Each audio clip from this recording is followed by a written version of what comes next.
Without further ado, we're coming to the highlight of our evening. And I would like to introduce to you an influencer who influences through her writing on the internet. She speaks the truth to power. She models the quality of citizenship that we are striving for in the new generation. Please put your hands together and help me welcome on stage Madam Mariam Mokhtar.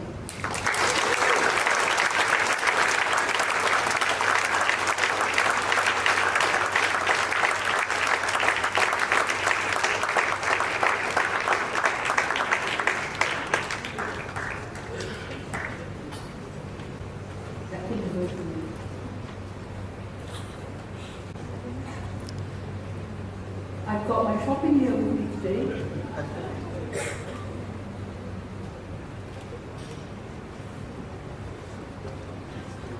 Hang on for a second. I need my props.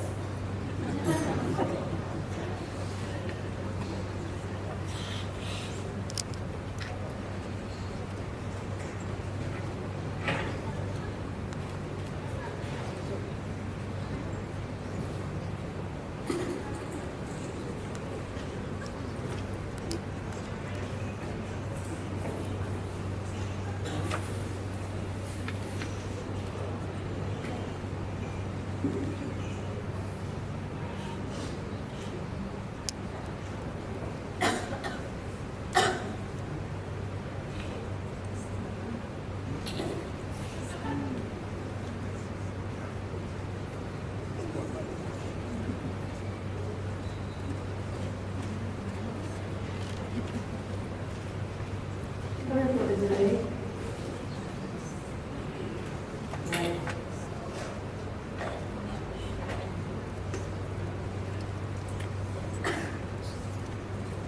Oh my God.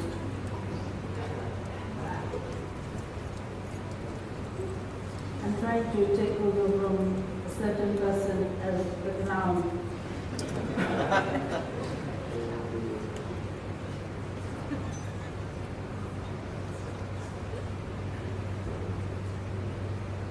Imagine, if you can, the Prime Minister, Dr. Mahathir Mohamad, if he would come to you and say to you, can you do something about national integration? What would you say?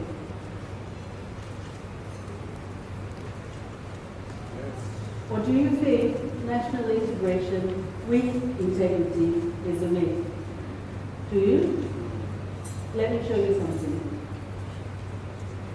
Can you all see this? Yes.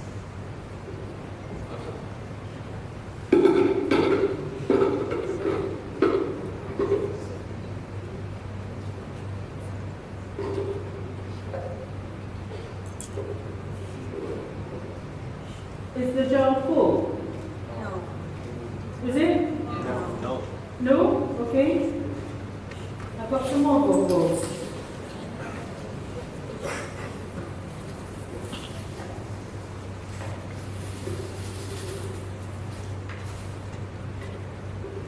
Now, is it full? Yes. No? It does be difficult.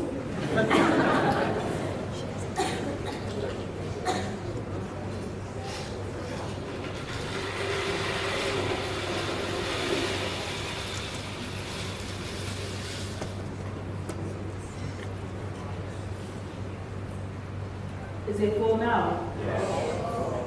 No? Oh, you're difficult tonight.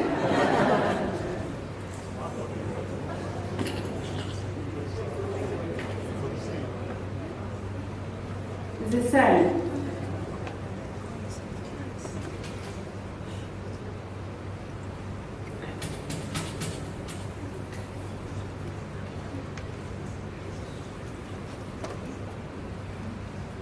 Is the jar full now? Yes. Yes?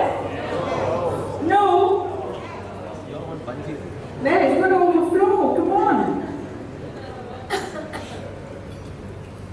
Now is it full?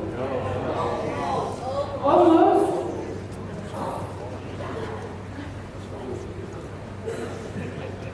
Okay, now is it full?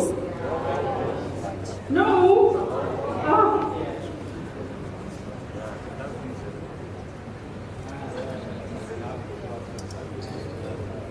Teh tarik, everyone.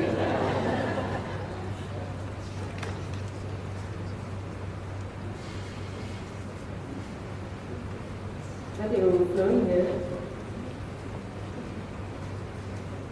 I think before I spill it, I have to stop. Oh, come on, it's going through.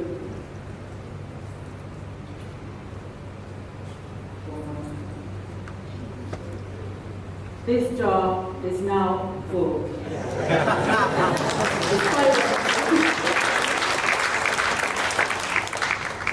Imagine that this jar is Malaysia Baru, okay? The golf balls represent the important things to us, for the individual, family, friends, children, their education, your health, the community you live in, your religion, love, food and water. On a national scale, is things like the public services, the civil service, the judiciary, police, the armed forces. The pebbles are the other important things, but they don't matter as much. Things like your job, your house, your car, your hobbies, your cash. And the sand represents the really small stuff, the trivia that makes life much nicer. Things like the designer handbag, the designer watch, the jewelry, the foreign holiday, the imported sports car, the yacht, the latest smartphone.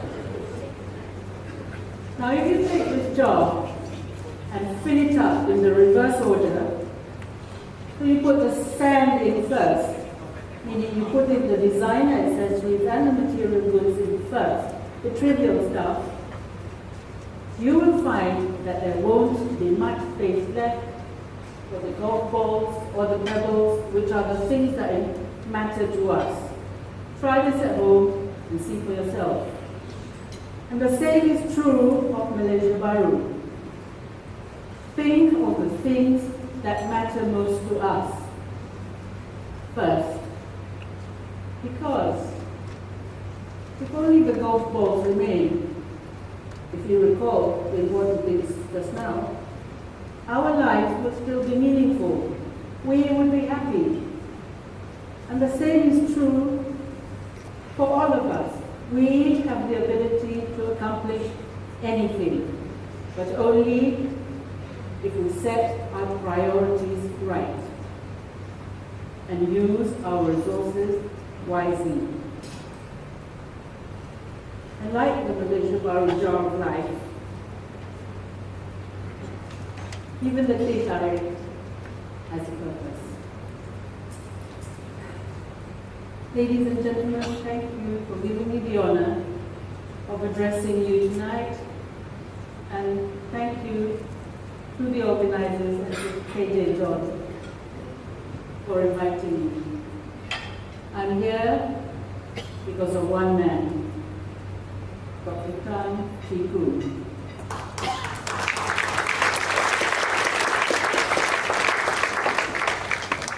Some of you may have been his friend. Others will have heard of it, but a number of you, especially the young ones, probably have not. May I suggest you read his autobiography to find out about a man who envisioned a truly multicultural Malaysia. Although we have never met, and I do not claim to be a giant like Dr. Khoon, we share many values. We both love to read. We collect books, and we firmly believe that politicians should be kept on their toes. For critics, Dr. Tan, yes, he wrote for the Star under his byline, "Without fear or favor." For critics like us, silence is a luxury we can ill afford, and Malaysia cannot sustain another 61 years of suffering.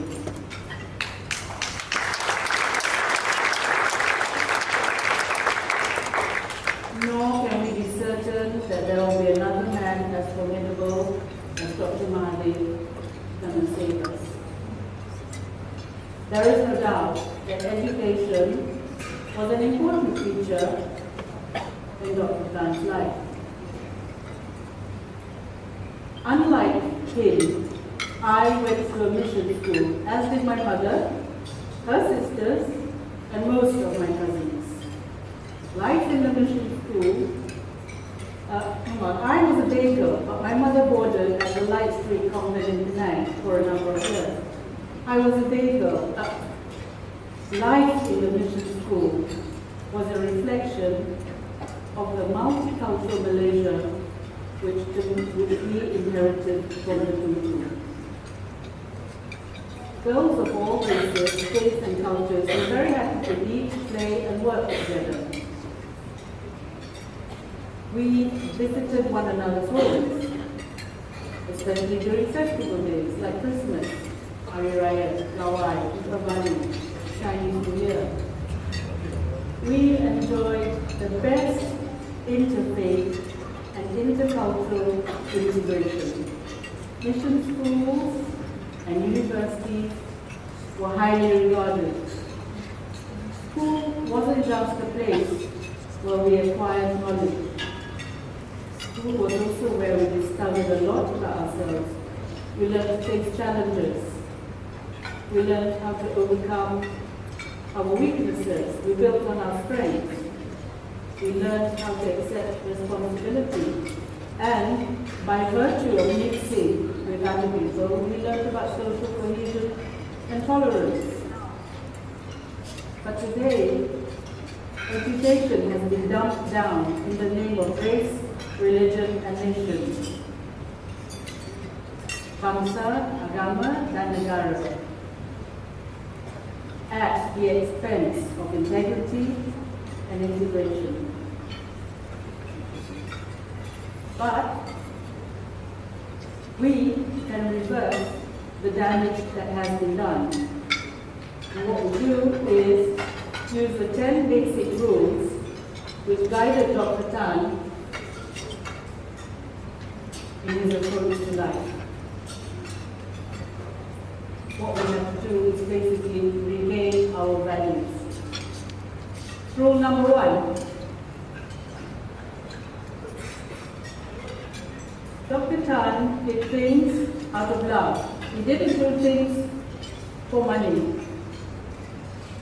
He was passionate about education because education had lifted him out of poverty. When he graduated, he encouraged other successful graduates and pupils to help the poor. He also funded various awards, prizes, and scholarships at university. When you do things with passion, the money will always follow. His love for the community inspired the then Islamic Besar, Arun Idris, that he gave Dr. Tan a piece of land on which Dr. Tan then built the Sentosa Medical Clinic. Remember, both men were from opposite sides of the political divide. But today, our politicians are most likely going to sell state land for personal profit and gain. Rule number 2. For decades, our politicians broke the law, our leaders broke the law. But we kept quiet. Why? Because we suffered from a condition known as TNS, Period nasi syndrome. The symptoms of PNS are a fear of losing one's job, a fear of losing a contract, and a fear of losing one's place in society. The other bad habit we developed was that we only listened to the voices of the datos and the kuntu, the people who were somebody in society, or the doctors or the lawyers. We ignored the voice of the ordinary person, like the housewife, the homeless, the farmer, the laborer. And yet, every 5 years, we want their votes. Remember, your voice is important. And if you want politicians and civil servants to act with integrity, do your bit. Speak out. Ask questions. Demand answers. Demand high performance. Dr. Khan did not suffer from PNS. He spoke out on behalf of the Raja. He was called to opposition and also the conscience of the nation. If there had been more Dr. Khans around, we would have, I think, 3 generations of suffering under unjust policies would have been avoided. Rule number 3. In order to serve his community more efficiently, Dr. Khan took the trouble to learn Tamil and Punjabi and added this to his repertoire of languages, which included Latin. Despite his support for the Malay language, he warned that nationalists will try and derail the speaking of English in Malaysia. He was right. His predictions came true. Because today, there are some Malaysians who think that if you speak English, it's unpatriotic. As a family, we speak both Malay and English at home. But in his first week at a government boarding school, my little nephew was beaten up was speaking English. One of his addresses was the teacher. It is a pity that languages have been used, politicized, and used as a tool to control us, instead of being used to open our minds to the world. Rule number 4. When you have faith, everything is possible.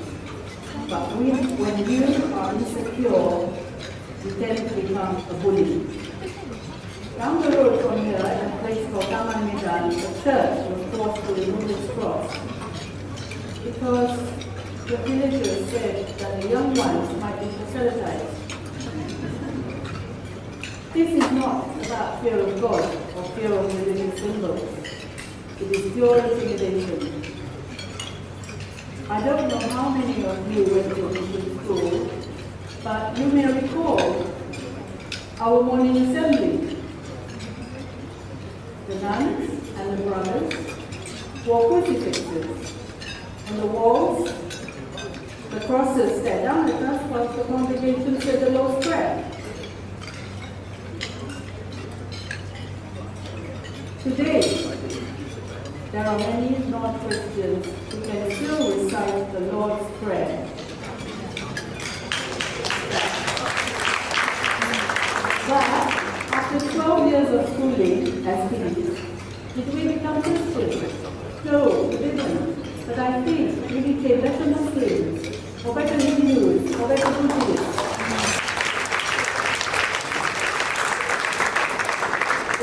In spite of the crucifixes and the Christian prayer. Do remember that in Dr. Khan's childhood there was no television, and his mother would entertain the children with stories from a parable. For the young Dr. Khan, faith was his guiding light. Rule number 5. In the convent, we were very happy to eat together with all the girls and share our food during recess or break.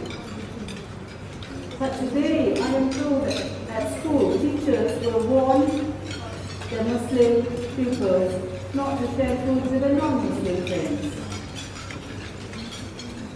In my time, the school canteen was open during Ramadan. But today, some non-Muslims are forced into changing rooms to eat during Ramadan. It is also alleged that in some schools in rural Peninsula Malaysia and Sabah, some non-Muslim students have to fast during the fasting month. Today also, many Muslims refuse to eat or visit their non-Muslim friends' homes, despite the best efforts of their friends to provide halal food. Having a makan together like what we're doing now is not just about sharing food. It is also about interaction, engagement, communication, and forging friendships. Now, whenever I go to Thailand, I notice a lot of Malaysian men going to the flesh pots. Afterwards, the irony of it is that mana tempat makan yang halal?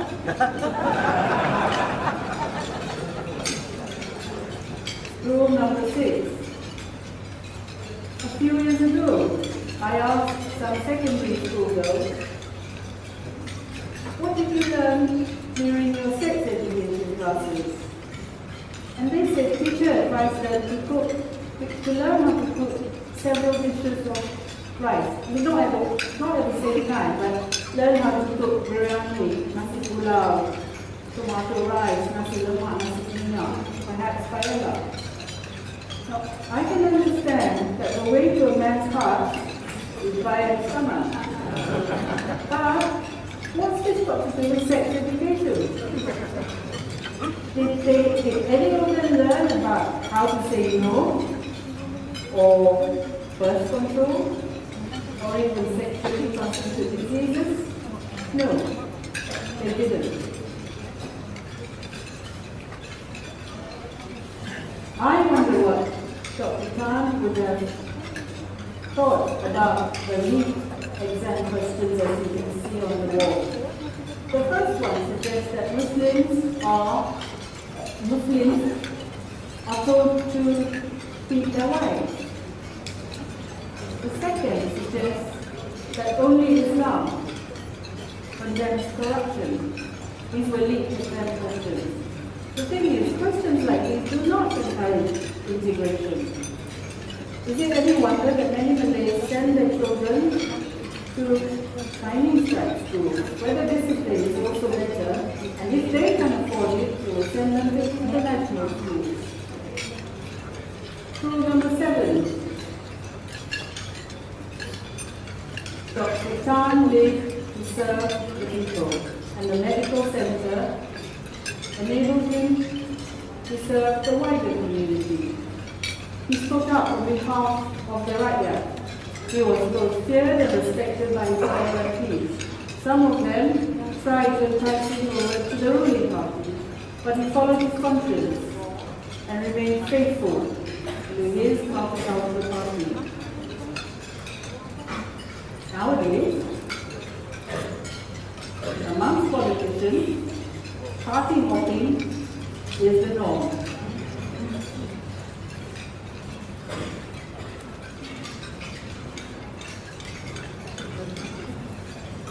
During this time, when he took over the Umrah leadership, he found that the party was broke, and so he had to sell his Penang house to fund the running of Umrah.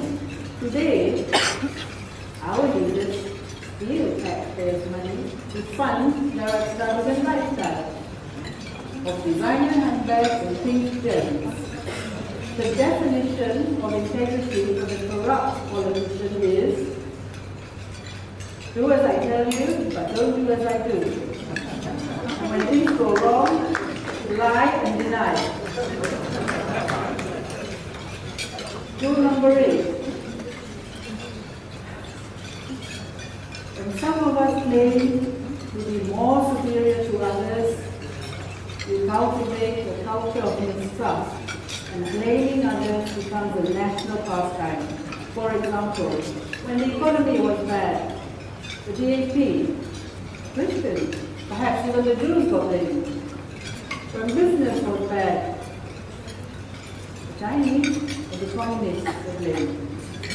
Recently, a former Home Minister said that the earthquakes and volcanic eruptions of Indonesia was a punishment from God because some citizens had indulged in lesbian, gay, bisexual and pansexual activities. Last year, 23 people died in a town-based school fire. If it's not blaming others, it's the authority failing to take responsibility. When 23 children died, the religious leaders assured parents that the 21 children who died had gone to heaven. Now this was a tactic that was meant to distract us because the schools had failed to enforce fire safety regulations. Moreover, the perennial drug use amongst the young people starting the fire was conveniently sidestepped. You may or may not know this, but 5 of the 7 youths were tested positive for drugs. Boys who started the fire. So our authorities had failed in the duty of care towards the victims. Now when teenagers are found bicycling and racing on public roads in the early hours of the morning, and some of them die in a traffic accident, why do they not believe? What happens to parental responsibility and discipline? Rule number 9.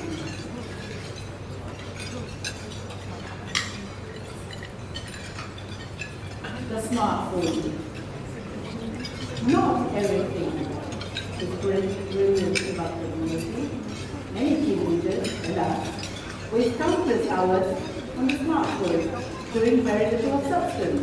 I contrast this behavior with the young Dr. Tan, who at the weekends will wake up before dawn, spend 15 hours a day, helping his parents cut rubber, tending to the livestock and also the vegetable garden.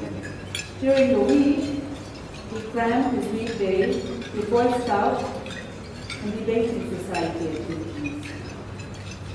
He was a voracious reader, and he would read on average 4 books a week.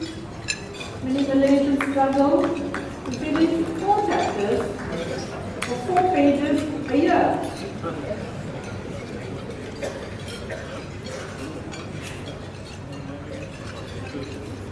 When you are pampered and given so many privileges, you become lazy and demotivated. Superiority has robbed some people of their self-esteem and self-respect. I agree, not every child is as disciplined as Dr. Khan. And yes, some children have to be pushed to work hard. That is why they invented mothers.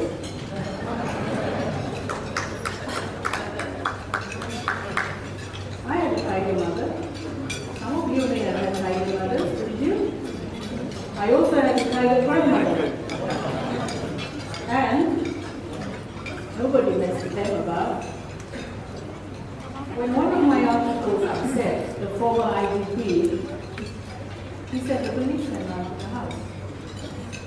But when they heard who my mother was, they left very quickly. I think mother had been their teacher. Rule number 10. Malaysia is blessed with an abundance of natural resources.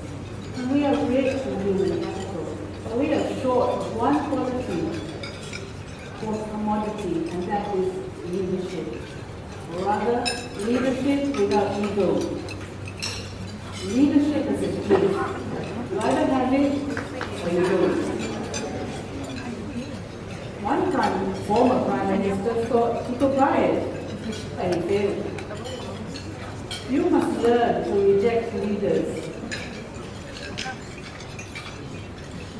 who have an ego that has to be continually massaged because they have a strong sense of entitlement. You've also got to reject leaders who demand respect, like one adult who said, "You know who I am the white Indian." Remember too that our leaders have to be drawn, and this is including the Prime Minister, they have to be drawn from the most capable Malaysians. The operative word here is Malaysians, not Malaysians. Okay? So, does integrity matter? Of course it does. Integrity is essential to a country's success and development. It protects the country from corruption. It is the foundation of good governance. The lack of integrity affects the millions of Malaysians from all walks of life in more ways than one.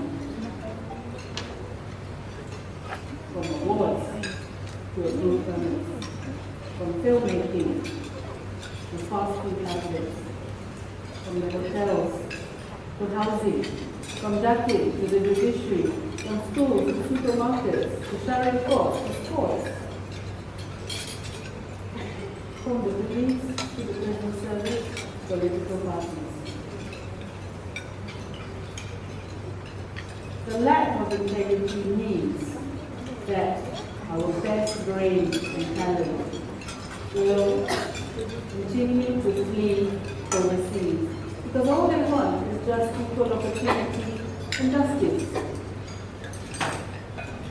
The late Jasmine Ahmad was the film director whose productions bridged the racial divide. We need more of this type of film.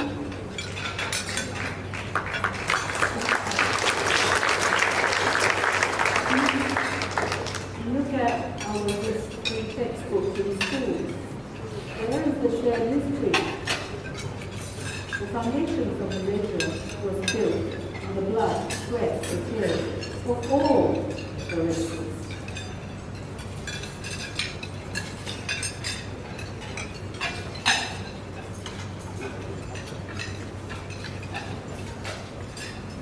I'd like to know how committed are you to national integration? Because only an accountable and transparent government can help foster national integration.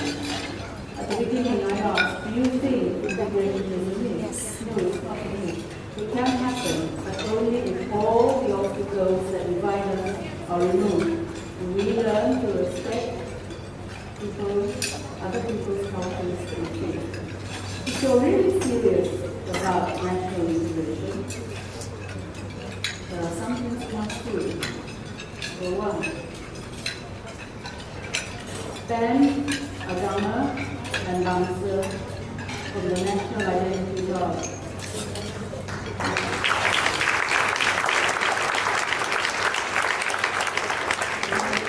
Number two, ban racism and affirmative action policies.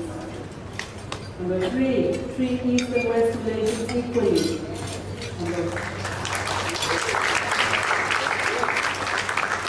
Number four, reduce the wealth gap between the haves and the have-nots. Number five, do not politicize languages. And number six, ensure there is media freedom and freedom of expression. National integration is like a marriage or a relationship. It needs constant hard work, mutual respect, and a good sense of humor to keep it harmonious. Now, how do you influence what? Will destroy the harmony of a union. Jealous husband will stifle the marriage. domineering mother-in-law will wreck everybody's lives. And favoritism will create discord. Communication is vital. You must learn to talk about sensitive matters. The events of 9th May provided the catalyst for a new beginning in Malaysia Baru. Our next step is that we muster the courage to move forward. We start now. We may not enjoy the fruit of our work, but our children and grandchildren will. They say charity begins at home, but so does integrity and truthfulness.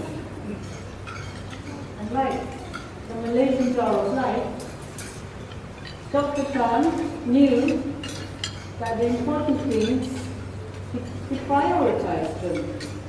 And so must we prioritize the important things in life.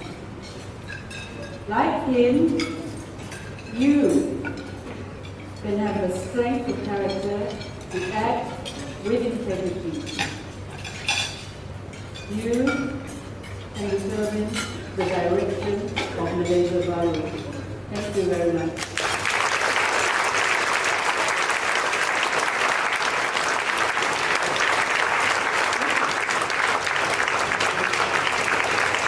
Ladies and gentlemen, a wonderful thank you so much.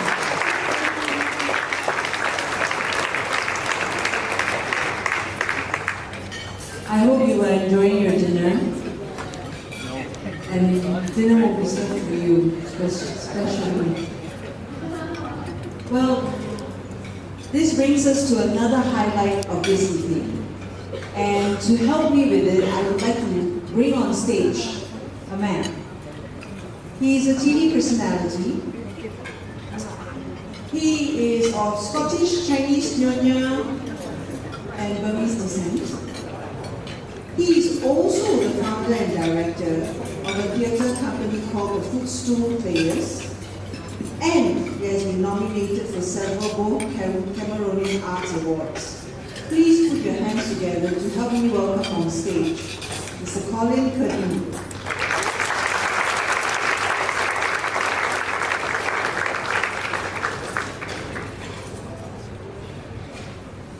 Good evening, ladies and gentlemen.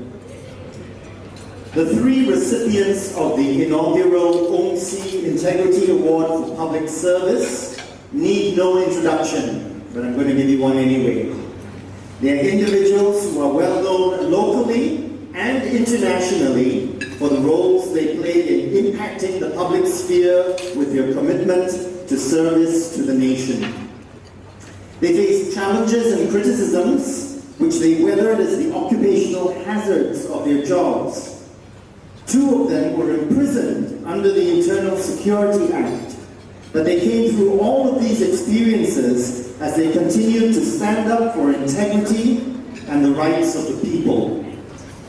By the end of the citation, you will know who these honored guests are. Out of respect for convention, for her position and gender, I will start with the lady. She is a clan girl of Minangkabau ancestry, born in Kampung Jawa on 12 July 1926, who later became one of the first few Malay women doctors in Malaysia. She received her MBBS from the University of Malaya, which was then in Singapore, after which she joined the government health service, achieving many firsts as the first woman medical officer in the maternal and child health department in the early 70s, and as the first woman state maternal and child health officer in 1974. Then in 1981, she was thrust into the national limelight when her husband became the fourth Prime Minister of Malaysia. As the Prime Minister's wife, she maintained the decorum and propriety of the Malaysian First Ladies before her by always being by her husband's side, but never overstepping her boundaries, while developing her own role in raising consciousness for women's issues and family health. A remarkable characteristic she exhibited as the Prime Minister's wife was to refrain from meddling in her husband's work or politics, and to always remain professionally neutral in her dealings with everyone. At the height of the conflict between her husband and his then deputy, Anwar Ibrahim, she kept a graciously cordial relationship with the latter's wife, although their husbands were going for the jugular. As the Prime Minister's wife, she helmed a slew of organizations, such as the Malaysian Girl Guides Association, the Badminton Association of Malaysia, and Bhakti, the welfare club of the wives of ministers and deputy ministers. She has authored several articles on family medicine, pregnancy, and childbearing in Malaysia, and is a well-known speaker who has developed many keynote addresses at a string of conferences on women's issues, the advancement of rural women, and drug abuse, both locally and internationally. This clan girl, now a great-grandmother, has received many honors, including a number of honorary doctorates. In 2003, when her husband stepped down as Prime Minister, in recognition of her distinguished service, she was conferred the highest honorary title of Tun by the then Yang di-Pertuan Agong, together with her husband. However, it was not meant to be for her to disappear into retirement. As her husband continued in his assessment of the nation, she again stood by him, suffering with him the indignities of being interrogated by the police and other such rough treatment by the government of the day. Yet she had no harsh word to say about the police, simply saying, as it was reported in the press, that they were just doing their job. History then took a dramatic turn and she went on the campaign trail again as her husband was named Prime Minister Designate and the chairman of the coalition of opposition parties, Pakatan Harapan, to lead it to win the 14th general election, which we all know it won, and she is back again as the Prime Minister's wife today. One of the first acts she did was to set up Kasih Malaysia, a new association of the wives of cabinet ministers and deputy ministers to primarily undertake welfare and charitable works. As the Prime Minister's wife, we can expect her to continue to be a fine example of gracious service to the nation. Let's go on to the next citation. After more than 50 years of public service as an outstanding opposition politician, fearlessly speaking up for the rights of the ordinary person, he now sits on the government bench in Parliament. The days of raucous opposition to the excesses of government are over, but he remains in the wings, continuing to expose abuse of power and promoting good governance through his blogs, columns, and other writings. This doyen of Malaysian opposition politics could have got a cabinet position in the new Pakatan Harapan government, but he stepped aside for the younger members in his party, the Democratic Action Party, the DAP, for them to get the chance of an experience in government. Born in Batu Pahat, Johor in 1941, he entered the political arena in 1966 at the age of 25, when he became the National Organizing Secretary and editor of the party organ, The Rocket. He held the position for 3 years. In 1969, he was elected as the Member of Parliament for Bandar Melaka and was promoted to the position of Secretary General of the DAP. It was a year etched in the memory of every Malaysian of that generation, of the racial riots that convulsed the nation. In that year, he was detained under the Internal Security Act, the ISA, for 18 months. He was detained again in 1987 under the ISA for 17 months under Operation Lalang. No charges were brought against him on both occasions. For the years he spent under detention, he was adopted by Amnesty International as a prisoner of conscience for being the conscience of the people. He has since continued being the conscience of the people, fearlessly standing up to the might of government by exposing its abuses and excesses while insisting on compliance with democratic principles and the rights of the people. In 1979, he was convicted of 5 charges under the Official Secrets Act for exposing an inappropriate arms deal between the government and a Swiss company. It, however, did not stop him from exposing abuse in government and defending the democratic rights of all Malaysians. Since his first election into Parliament in 1969, he has been elected as a Member of Parliament in every general election except in 1999, when he stood in the Bukit Bendera parliamentary constituency in Penang and lost. The NCA and Barisan Nasional's scare strategy of describing a vote for DAP as a vote for PAS and the Islamic State worked, and he lost his place in Parliament for the first time in 3 decades. Though he lost the election in 1999, he was elected chairman of the DAP in the same year.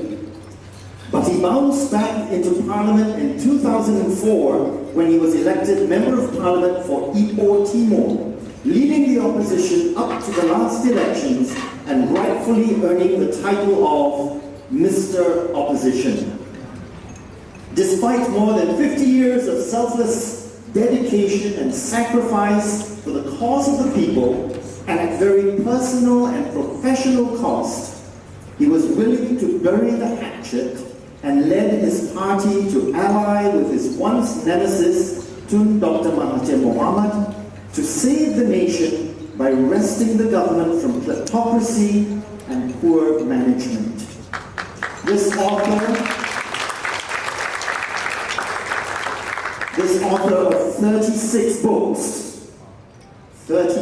books, remains a voice of conscience in the public space and a strident advocate of democratic principles and good governance. Today, OMSI is also giving its Integrity Award for Public Service posthumously to another giant in Malaysian politics. Also a DAP member and a peer of DAP Chairman Lim Kit Siang, this legal eagle made a name for himself for defending a number of people, especially foreigners, who were charged for drug offenses, which carried the death sentence. He was against the death penalty and successfully defended 10 foreigners on drug charges. He exhibited the same tenacity to go all out to defend the rights of the people in Parliament. Like the opposition politicians of his era, he spoke up fearlessly against corruption, injustice, and inequality, and refused to be cowed despite the beatings he received from the hands of an exceedingly powerful government. For refusing to give in, he was thrown out of the Dewan Rakyat a number of times, was suspended from Parliament for 6-month periods twice, and faced several sedition charges under the Sedition Act. He was born in Georgetown, Penang on June 28, 1940, and entered politics when he joined the DAP in 1970 because of its multicultural platform. In 1974, he stood for the Alor parliamentary seat and the Alor Bandar state seat. He lost the parliamentary seat, but he won the state seat and became the first DAP candidate to win a state seat in Kedah. He was elected to Parliament in the 1978 general elections when he won the Jelutong seat in Penang. He held the seat for 21 years losing it only in the 1999 general elections, which showed the defeat of a number of DAP candidates. As a result of the MCA and BN's successful strategy of claiming that a vote for the DAP was a vote for PAS and the Islamic State. However, he won back the seat, renamed Bukit Gelugo, in the 2004 general election. For his courage for never backing down to an all-powerful government, he earned the moniker Tiger of Jelutong.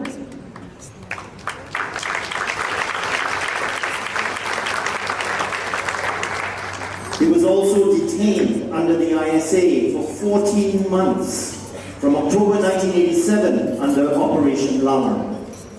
Though his constituents kept voting for him, in politics, his bulwark of support came from his family, his wife and 5 children who stood by him and helped him through the controversies, detention and sedition charges. They are here today.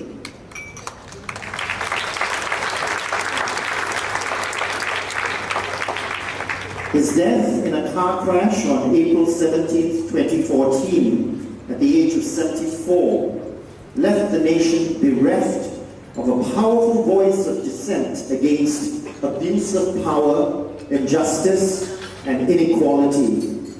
The outpouring of grief was nationwide and extensively covered by the local and international press. Malaysia had lost a son, but he will find a place in history as one of the many tigers who in the early decades of nation building fought without giving up right to the end despite overwhelming odds. Whether in government or in the opposition, these 3 personalities, flawed human beings they may be like all of us, set a high bar of exemplary public service for the next generation to follow.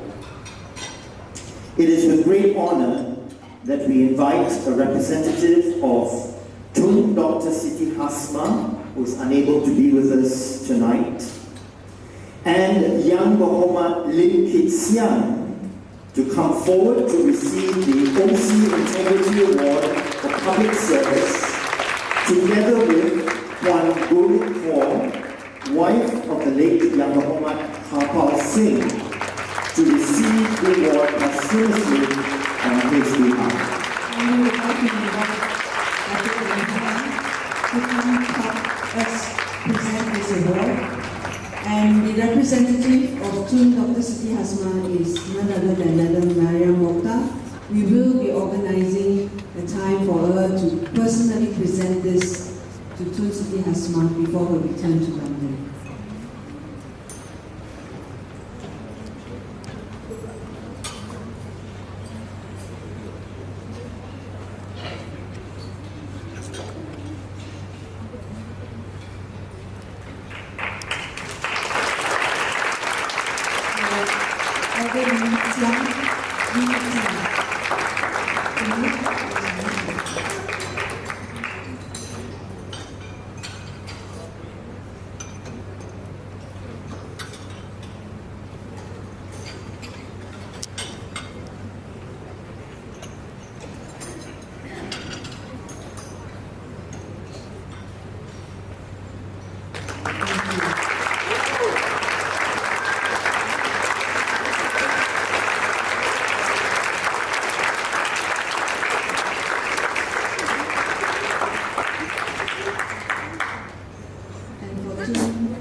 On behalf of Madam Maria Mokhtar.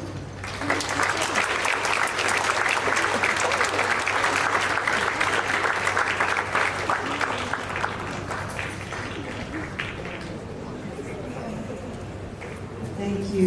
Please, for a photo, Dr. KJ John, Mr. Tan Kong Beng, please come on stage for a photo. Just give me the hand, please. Mr. Tan Kong Beng, yes. Photo. Thank you so much.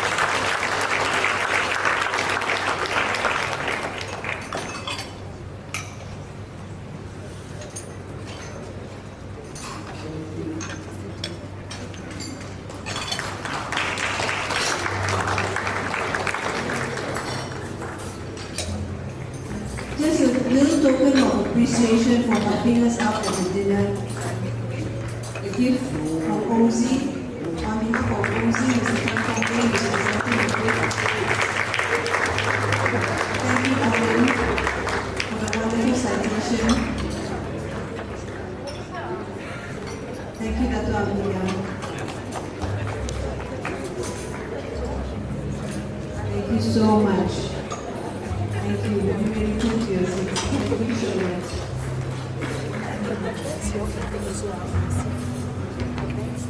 Thank you so much. It has been a wonderful evening. I hope your bellies are filled, your hearts are filled, your minds are excited about the prospect of being the citizen that we should be. National integrity, integration with integrity. And so, ladies and gentlemen, with this, I call the evening to a close. Thank you so much. Please don't rush off. Catch up with old friends and take more selfies with Elder, Lim, and Mandiga and